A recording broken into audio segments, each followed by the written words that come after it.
बोलो गोपाल भगवान की जय हो। गोपियों ने भगवान का भाव से चिंतन किया है। आर्त भाव से जब गोपियों ने भगवान के चरण में वंदन किया, भगवान का स्तवन किया, भगवान कन्हैया को दया आ गई। भगवान कहीं गए तो थे नहीं, वो तो कण कण में वास करते हैं। गोपियों के मध्य ही भगवान कन्हैया प्रकट हो गए। बोलो नारायण भगवान की। गोपियों के आंसू को भगवान ने पोंछ दिए। भगवान के श्री विग्रह का जैसे दर्शन हुआ गोपियों को, गोपियां आनंदा तिरेक के प्रवाह में अपने को प्रवाहित करने लगी। भाव रूपी सरिता में गोपियां स्नान करने लगी। सुखदेव जी महाराज परीक्षित को भगवान के मधुर चरित्र का रसास्वादन करा रहे हैं। बोले परीक्षित, एक दिन देवर्षि नारद भ्रमण करते करते कंस के दरबार में गए। मैंने कल आपको बताया था कि कंस शब्द व्याकरण में कस हिंसायाम धातु से बनता है।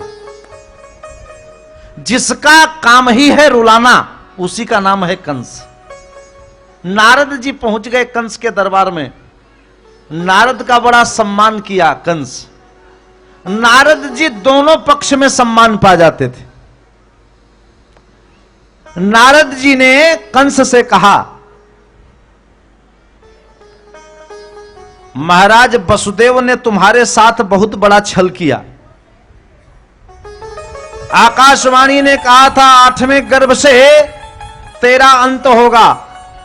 अब 8वें गर्भ के रूप में काला काला मुरली वाला आए गयो, सो वसुदेव जी गोकुल पहुंचाए दियो। कंस ने कहा, ठीक कहा महाराज आपने, छल तो वसुदेव ने किया, लेकिन अब वसुदेव को दंड देने से कोई लाभ तो आपन को मिलने वाले नहीं। तो एक काम करते हैं। बोले क्या? बोले जिसको वसुदेव ने छिपाए दियो उसी को मारने का षड्यंत्र करते हैं। नारद जी बोले अब तक तो षड्यंत्र करके देख लियो, पर सफलता मिली? कंस बोले अभी तो महाराज नहीं मिली। नारद जी ने कहा, आज के तीसरे दिन मैं तुम्हारे हाथ से कृष्ण जी का वध देखना चाहता हूं।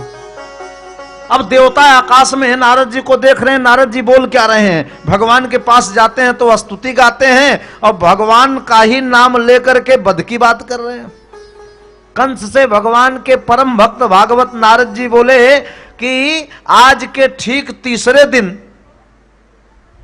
तुम्हारे हाथ से कृष्ण का मैं अंत देखना चाहता हूं।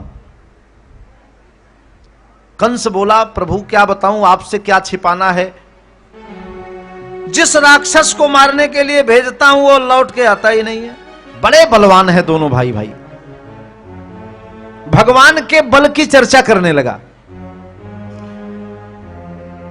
नारद जी ने कहा, एक काम करो, भगवान शिव का धनुष तुम्हारे पास है और तुम एक धनुष मेला लगवाओ और उसमें गोविंद को मेला देखने के लिए आहूत करो।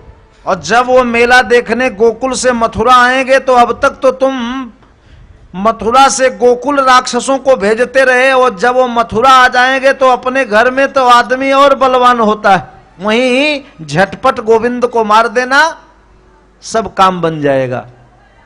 कंस बोला, लेकिन प्रभु एक बात है कि हमारे बुलाने पर कभी भी ब्रजवासी कन्हैया को आने नहीं देंगे।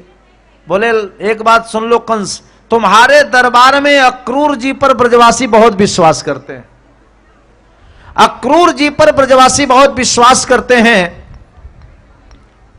एक काम करो, तू अक्रूर जी को गोविंद को लाने के लिए भेज देना, और जब अक्रूर जी जाएंगे ना तो गोपाल को लेके आएंगे। इधर नारद जी ने रणनीति बता दी। नारद जी सब टेक्निक बता करके चले गए भगवान नारायण के पास।